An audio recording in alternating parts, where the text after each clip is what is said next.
I want to congratulate Team India. I want to congratulate the entire nation that India has won the World Cup. It is for 140 crore Indians.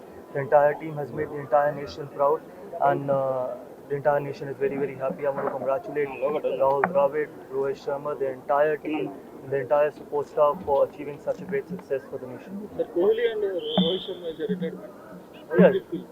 See, what better than finishing off their T20 career with a World Cup win? It couldn't have got better than that. Probably the script was written, and they both are great players. They've done so much for Indian cricket, and really want to congratulate wish them all the best.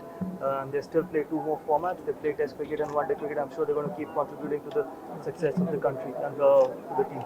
The 13 years is 13 years World Cup T20 2007 and 2024. How did it feel? I think India has played really good cricket, even in the middle as well. Even in the 50-over World Cup, they played some incredible cricket. The World Cup was a massive success for them. It was just that they couldn't cross the line, but it was just a matter of time that they were able to cross the line. They're a quality side. We've got some world-class cricketers. So I want to congratulate all of them. I think their contribution and the way they've performed, they made the entire nation proud.